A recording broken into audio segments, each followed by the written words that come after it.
கண்டிப்பாக மிகப்பெரிய வெற்றி அடையக்கூடிய இந்த ஒத்தையோட்டு முத்தையா திரைப்படத்தினுடைய இசை மற்றும் தேர்தல் வெளியீட்டு விழாவுக்கு வந்திருக்க அனைத்து பத்திரிகை நண்பர்கள், ஊடக நண்பர்கள் எல்லாத்துக்கும் என்னுடைய பணிவான வணக்கம்.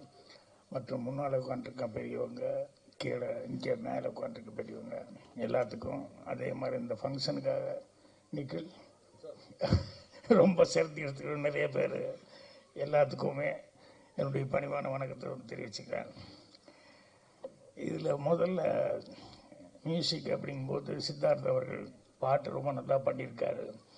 ஸோ அதனால் அவருக்கு முதல்ல பாராட்டு தெரிவிச்சுக்கிறேன். அதே மாதிரி டெக்னிக் எல்லாமே ஒரு பெரிய பட்ஜெட் படம், பெரிய படம்னு சொல்லுவாங்க. இந்த படத்துக்கு மேலே நீ பெரிய பட்ஜெட்டில் படம் வந்து பெரிய ஆர்டிஸ்ட் பட்ஜெட்டில் வரதுக்கு சான்ஸ் இல்லை. அந்த அளவுக்கு எல்லா ஆர்டிஸ்ட்டுமே அதில் தான் ராஜகோபால் அவர்களுடைய அவருக்கு எவ்வளோ தூரம் அவர் மரியாதை கொடுத்து, அவர் எவ்வளோ சர்வீஸுக்கு வந்து மரியாதை கொடுத்து எல்லாருமே பண்ணியிருக்காங்க அப்படிங்கிறத வந்து தெரிஞ்சுக்க முடியுது.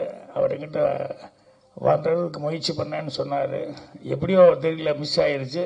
பட் பரவாயில்ல, அவர் வந்து சந்திச்சதில் அவர் காமெடி எந்த அளவுக்கு சென்ஸோடு எழுதுவார் இப்போ இவங்க எல்லோரும் பேசும்போது நான் தெரிஞ்சுக்கிட்டேன்.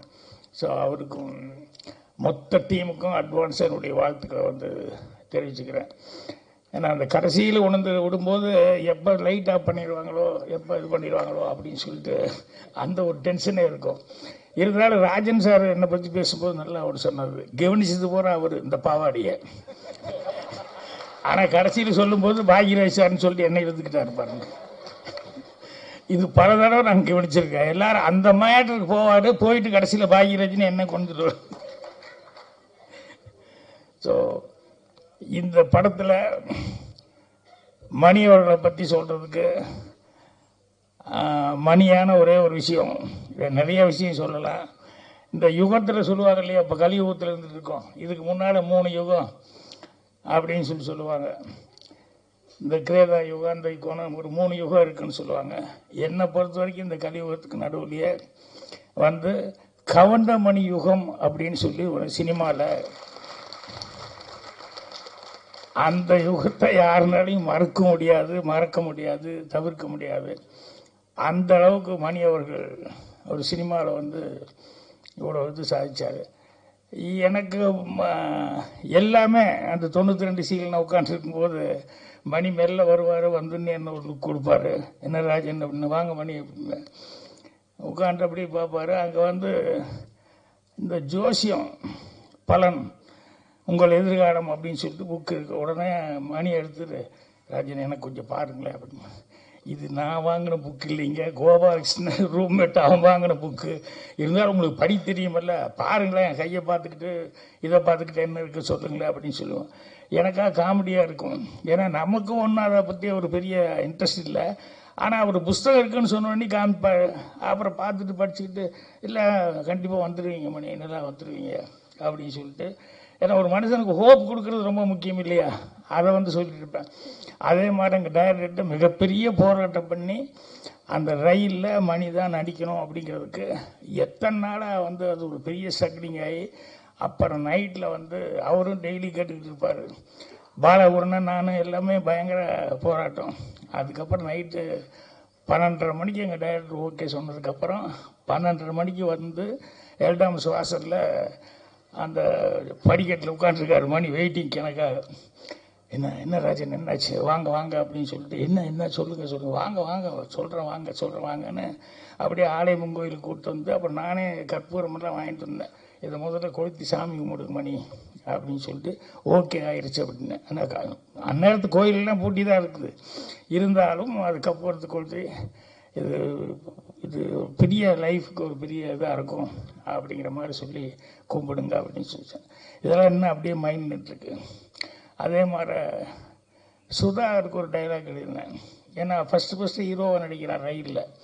ஸோ முதல்ல அவன் பேசுகிற வார்த்தை வந்து ஒரு நல்ல வார்த்தையை ஒழுகணுமே அப்படின்னு சொல்லிட்டு அந்த ரயிலில் டைலாக் எழுதும்போது அப்படியே ரொம்ப யோசிச்சு, அது வந்து பழனியில் தான் ராத்திரியில் 12:30 மணிக்கு உட்காந்துட்டு அவன் ஹேர் கட் பண்ணிவிட்டு பாட்டு கட்டுற ஆள், ஹேர் கட் பண்ணிகிட்டே வந்து அவன் பாடணும் அப்படிங்கும்போது ரொம்ப யோசிச்சு நல்ல வார்த்தையாக இருக்கணும்னு சொல்லிட்டு எல்லாருக்கும் நேரம் வரும் தெரிஞ்சுக்கோ, அது நல்லவருக்கே நிலைச்சிருக்கோ புரிஞ்சுக்கோ, கல்லாருக்கும் செல்வம் வரும் தெரிஞ்சுக்கோ, அதை காப்பாற்றத்தான் புத்தி இருக்கணும் புரிஞ்சுக்கோ அப்படின்னு சொல்லி சுதா இருக்கிறதுன்னு அதை அப்படியே கவுண்டமணிக்கு தான் கரெக்டாக போடணும்.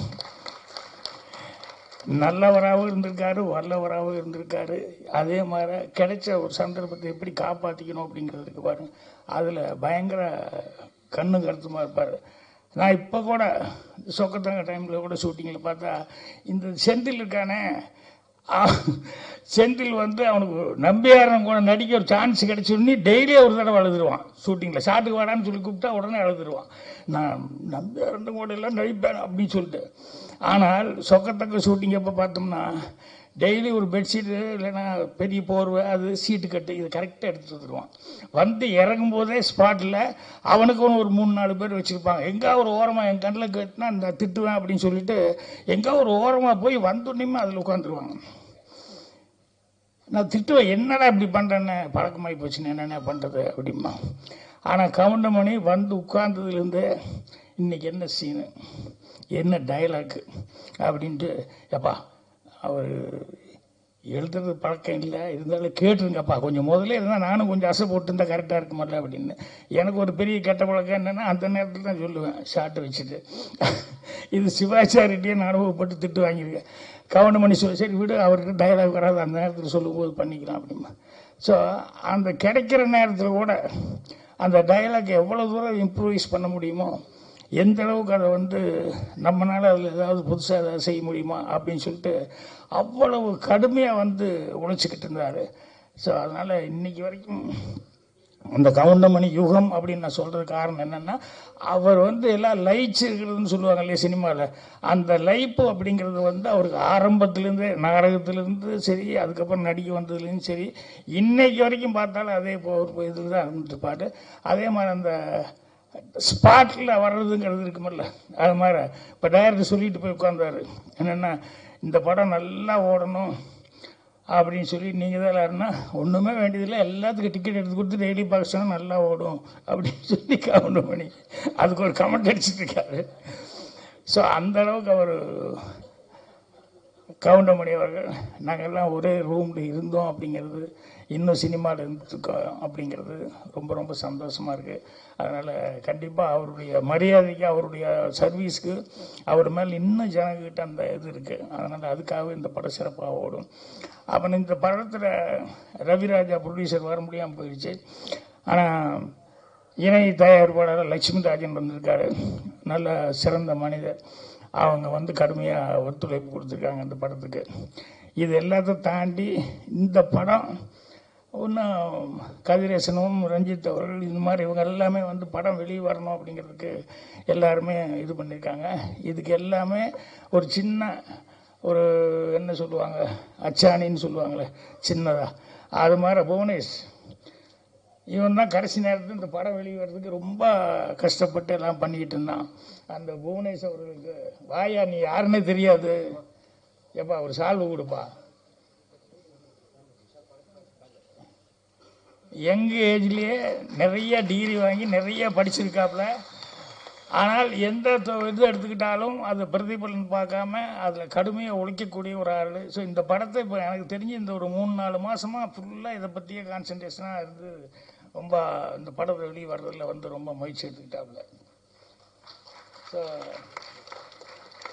இவருக்கு நண்பர் சீமானே ரசிகமன்ற ஆள், அவரெல்லாம் வந்து இவருக்கு பெரிய பக்கபலமாக இருந்திருக்காங்க.